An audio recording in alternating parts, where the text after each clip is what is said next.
캐나다에서 공무원이 되길 원하시나요? 꼭 공무원이 아니더라도 캐나다에서 어느 정도 규모 있는 기업에 취직을 원하시는 분이라면 오늘 아주 잘 찾아오셨습니다. 해외 나와 너무나 막막해 보이기만 한 취업, 전략적으로 계획을 짜고 접근한다면 생각하는 것보다 그렇게 어렵지만은 않을 텐데요. 오늘 영상에선 바로 그 단계별 팁들을 공개합니다.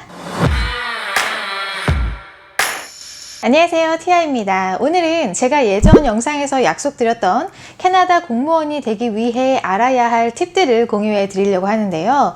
사실 캐나다는 한국과는 다르게 공무원이 된다는 게 다른 기업에 취직을 하는 것과 크게 다르지 않기 때문에 앞에서도 말씀드렸지만 전문 직종이 아니라면 꼭 공무원이 아니더라도 전반적으로 캐나다에서 취업에 관심이 있는 분이시라면 참고하시면 좋을 것 같습니다. 그동안 댓글에 남겨주셨던 질문들을 바탕으로 말씀드리려고 하는데요. 제가 일일이 댓글에 답변을 달아드리진 못하더라도 이렇게 의견이나 질문 달아주시는 거 다 보고 참고하고 있으니까요. 앞으로도 여러분의 많은 댓글 부탁드립니다. 그리고 현재 공무원이나 다른 직종의 구직 또는 이직을 원하신다면 어떤 포지션을 원하시는지 댓글에 남겨주시면 제가 참고하도록 하겠습니다. 자, 일단 일자리를 찾는 방법부터 좀 짚고 넘어가 볼까요? 많은 분들은 내가 지금까지 한국에서나 현지에서 이런저런 경력이 있으니까 같은 계열의 일자리를 찾아야 한다고 생각하시는 분들이 많아요. 예를 들어 내가 지금까지 쌓아온 경력은 어카운팅 쪽이에요. 그래서 아무래도 영어도 잘 안 되는데 일이라도 잘하는 쪽으로 어플라이를 해야지 좀 알아주겠지 하고 자꾸 어카운팅 쪽으로만 일자리를 찾는 거죠. 근데 이렇게 되면 안 그래도 공무원 쪽으로는 기회가 많지 않은데 이렇게 알아서 필터링을 하고 찾게 되면 더더욱 기회를 찾기 힘들겠죠. 물론 처음부터 경력직 포지션으로 딱 자리 잡고 취직하면 그게 제일 좋겠지만 아시잖아요. 말처럼 쉽지 않아요. 그래서 제가 권해드리고 싶은 건 그냥 좀 넓게 보시면 좋을 것 같아요. 예를 들어 격리 쪽이면 넓게 봤을 때 사무직 이잖아요. 그럼 일단 정부기관에 있는 아무 사무직 자리를 찾으세요. 갑자기 옵션이 엄청 많아지겠죠. 매니지먼트 포지션이 아니라면 웬만한 사무직 포지션들은 사실 다 거기서 거기에요. 어차피 내가 좀 경력이 있는 분야라 하더라도 회사마다 쓰는 시스템이 다르고 SOP가 다르기 때문에 아무리 경력이 있는 사람이라 할지라도 처음 입사하면 누구나 트레이닝 기간을 갖습니다. 이때 배우면 돼요. 근데 이제 이런 엔트리 레벨 말고 좀 경력직으로 매니지먼트로 취직을 하고 싶으신 분들은 좀 죄송한 말씀이지만 여기서 학교를 다녔던가 아니면 졸업하고 오셨다고 하더라도 이곳 현지 회사에서 경력이 있지 않으시다면 전 처음부터 매니지먼트로 입사하는 건 좀 힘들다고 봅니다. 그래서 한국에서 경력이 좀 있으신 분인데 여기서 쭉 커리어를 이어가고 싶으신 분들은 한국 지사에서 인터널로 어플라이 해서 다른 나라 지사로 옮기고 이런 케이스가 아닌 다음에야 캐나다에서 다시 자격증을 딴다든지 아무튼 이곳 현지 회사에서 인정을 할 수 있는 무언가를 또 준비하고 잡 어플라이를 하시죠. 근데 이것도 제가 좀 말씀드리고 싶은 게 학교에 다시 가서 자격증을 따고 많은 경우 시간 낭비가 많습니다. 한 예를 들면 이건 공무원 얘기는 아니지만 아까 말씀드렸듯이 여긴 다 비슷하게 응용이 되니까요.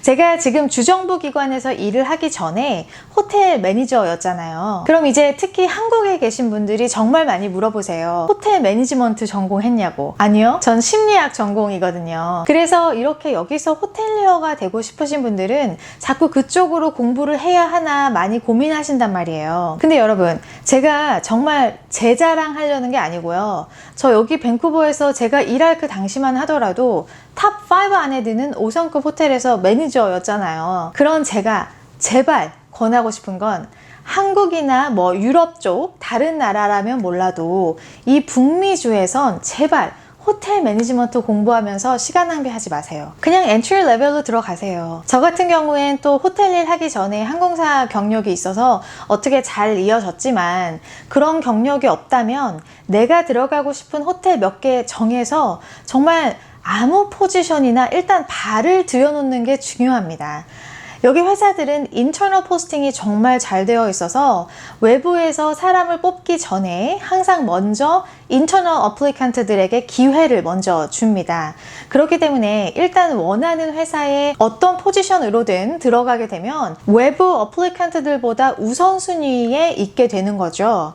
근데 여러분, 제가 한국 사람들 그동안 많이 봐왔고 컨설팅도 많이 해줘봐서 알지만 한국 사람들 특징이 일을 정말 빠르고 정확하게 잘해요. 아니 진짜로 제가 지금까지 스쳐간 한국 사람들 중에 일을 못한다는 평가를 받은 사람들은 없었던 것 같아요. 오히려 항상 일 잘하는 사람들로 꼽히는 경우가 대부분이었고요. 이건 그냥 한국 사람들 특유의 뭐랄까 근성? 그런 게 있는 것 같아요. 그래서 일단 회사에 발을 들여놓고 일을 하게 되면 상사의 눈에 띄게 마련이란 말이죠. 그렇게 주어진 일을 열심히 하다 보면 여기 웬만한 좀 규모 있는 회사들은 인터널 포스팅에 정말 자주 뜨거든요. 특히 공무원 포지션은 외부 사람들이 볼 수 없는 포스팅들이 정말 많아요. 그래서 외부로 포스팅이 뜨기도 전에 내부에서 다 자기들끼리 트랜스퍼하고 하이어하고 하다 보니까 외부 사람들에겐 그만큼 기회가 많이 가지 않는 거죠. 아무튼 그래서 비교적 들어가기 쉬운 포지션을 정해서 일단 발을 들여놓고 수시로 인터널 포스팅 확인하고 궁극적으로 자기가 원하는 포지션으로 트랜스퍼 하는 게 자격증 따고 하면서 나름 완벽하게 준비하고 어플라이 하는 것보다 훨씬 쉽고 빠른 방법이라 말씀드리고 싶습니다. 그래서 내가 가지고 있는 스펙보다 좀 더 낮은 포지션이라 할지라도 일단 발을 들여놓고 난 다음에 필요한 자격증이 있다면 일을 하면서 준비하는 것도 하나의 방법입니다. 그렇게 되면 준비하는 동안 시간 낭비하지 않고 또 그 회사에서 경력도 쌓고 회사 내에서의 네트워크도 쌓고 원하는 포지션의 스펙을 쌓아갈 수 있게 되겠죠. 그리고 또 이렇게 인터널로 어플라이를 하게 되면요, 사람을 뽑는 입장에서 봤을 때도 외부에서 사람들을 들일 때보다 조건들이 훨씬 줄어들게 됩니다.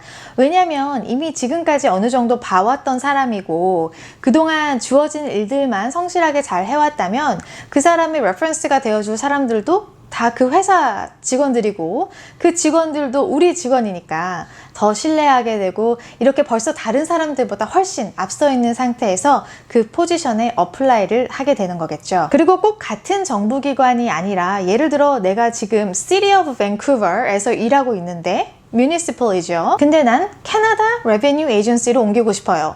Federal이죠. 이렇다 하더라도 일단 정부기관에서 현재 일하고 있다는 사실만으로도 다른 수많은 Federal, Provincial, Municipal 기관들을 막론하고 훨씬 플러스가 된다는 점 기억해 두시면 좋을 것 같습니다. 그래, 인터널 포스팅 다 좋고 좋은데 아무리 내 경력이나 조건보다 낮은 포지션이라 할지라도 처음 발을 들여놓는 것 자체도 사실 그렇게 쉽지 않죠. 특히 자기들끼리 다 해먹는 공무원직은 더더욱 기회가 많지 않습니다. 그래서 제일 좋은 방법은요, 지인 추천입니다. 네, 이미 공무원직에 있는 지인의 추천을 받게 되면 제가 지금 말씀드릴 방법들을 다 바이패스하고 바로 인터뷰로 이어지는 경우가 쏠쏠하게 있습니다. 근데 주위에 공무원 친구 많지 않잖아요. 있다고 하더라도 정말 친하지 않으면 추천을 해주는 입장에서도 또 추천해달라고 부탁을 해야 하는 입장에서도 그렇게 달갑지 않고요. 그래서 제가 권해드리고 싶은 방법은 일단 캐나다에 있는 공무원 포지션으로 가시고 싶으신 분들은 구글에서 GC Jobs를 설치하셔서 제가 밑에 더보기창에 링크 걸어 놓을게요. 그래서 들어가시면 여러 필터들이 있습니다. 그래서 자신에게 맞게 필터링 하셔서 현재 오픈되어 있는 포스팅들을 쭉 보실 수가 있고요. 또 잡 포스팅 해놓는 대표적인 사이트들 있잖아요. 뭐 인디드 같은데 이런 대표적인 사이트들은 공기업에서도 많이들 이용합니다. 그래서 외부에서 사람을 뽑을 땐 꼭 이런 사이트에 동시다발적으로 포스팅을 하는 경우가 많습니다. 자, 또 다른 방법은 Municipal, Provincial, Federal 이렇게 종류별로 기관들을 쭉 나열을 해보시고 그 중에 내가 관심 있는 기관들을 적어도 한 10개 정도 뽑아서 직접 그 기관의 사이트에 들어가셔서 Career 쪽으로 가시면 현재 뽑고 있는 포지션들이 있고 또 Future Opportunity라고 해서 자신의 이메일을 레지스터 해놓고 내가 원하는 분야를 입력해 놓으면 그 분야의 포스팅이 떴을 때 이메일로 노티피케이션이 노티피케이션이 옵니다. 그럼 일일이 매번 사이트에 들어가서 확인하지 않아도 그런 이메일 노티피케이션으로 인해 어플라이 할 수 있는 기회들을 놓치는 경우가 훨씬 줄어들겠죠. 그리고 또 다른 방법을 뽑자면 여러분 링크드인 다 아시죠? 사실 이건 공무원직보단 이제 다른 회사 취직하는데 많이 도움이 되는 거긴 하지만 요즘은 공기업이고 아니고를 떠나서 웬만한 사람들은 어카운트 하나씩 다 있잖아요. 여기에 자신의 프로필을 노출시키면 헤드헌터들이 심심치 않게 연락이 옵니다. 그래서 이런 경로를 통해 취직을 하는 경우도 요즘엔 너무 흔하고요. 이렇게 허슬이라고 하죠. 부지런히 여기저기 알아보고 내 자신을 노출시키고 이게 너무 뻔한 얘기지만 또 어쩔 수 없이 필요한 부분이겠죠. 근데 정말 중요한 게 앞에서 말씀드린 방법들엔 공통점이 하나 있습니다. 자신의 이력서와 커버 레터를 준비해야 하는데요. 여기서 많이들 하시는 실수가 이력서를 딱 하나 준비해 놓으신다는 겁니다. 아니 내 이력이나 학벌은 이미 정해져 있는데 당연히 이력서가 하나지 어떻게 몇 개야? 라고 생각하실 수 있지만 아까 말씀드렸듯이 지원을 하시는 회사도 포지션도 여러 개가 될 거잖아요. 그렇다면 내 이력서도 여러 개의 버전으로 준비하셔야 된다는 거죠. 일단 기본적인 나의 이력서를 작성해 놓으세요. 자, 여기서 두 가지의 길로 또 나뉩니다. 첫째론 내가 원하는 포지션이 지금 오픈이에요. 그래서 정확히 내가 어느 회사에 어떤 포지션으로 어플라이를 할지 아는 상황인데요.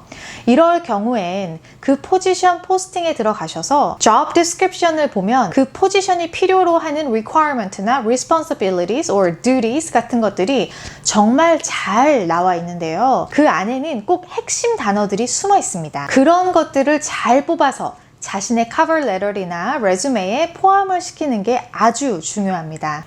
여러분, 요즘에 규모 있는 공기업이나 다른 대기업 HR에서 많이 쓰는 툴이 있는데요. 정말 매일 수도 없이 쏟아져 들어오는 레주메 하나하나 다 읽을 인력도 안 되고 시간도 안 되기 때문에 이 툴을 돌립니다.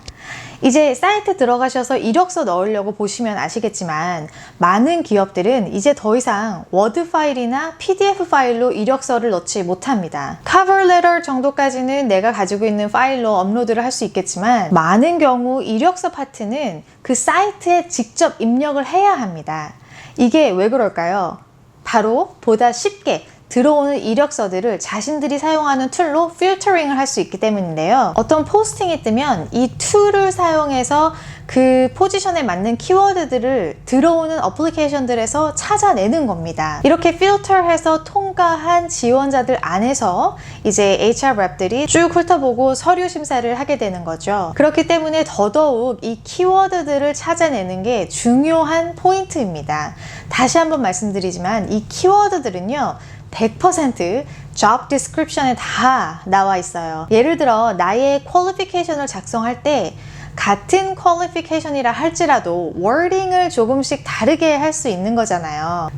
더 자세히 말씀 안 드려도 대충 제 포인트를 아시겠죠? 키워드를 찾아서 꼭 집어넣는 거 잊지 마시기 바랍니다. 그리고 두 번째론 내가 지금 당장 원하는 포지션은 오픈이 아니지만 어떤 기관이나 회사의 future opportunity를 위해 아까 말씀드렸듯이 내 프로필을 작성해 놓고 이메일 노티피케이션을 받는 경우인데요. 이런 경우엔 조금 전에 말씀드렸던 케이스보단 좀 더 제너럴하게 다가갈 수 있습니다. 왜냐면 일단 내 프로필을 작성해 놓고 이메일로 노티가 오면 그때 가서 그 스페시픽한 포지션에 맞게 또 앞에서 말씀드린 것처럼 키워드를 사용해서 조금 손을 보고 제출을 할 수 있거든요. 그리고 요즘엔 자신의 프로필을 일단 만들어 놓으면 그 안에서 여러 분야별로 다양하게 미리 이력서를 만들어 놓을 수 있는 펑션들을 갖춰 놓는 회사들이 많이 있습니다.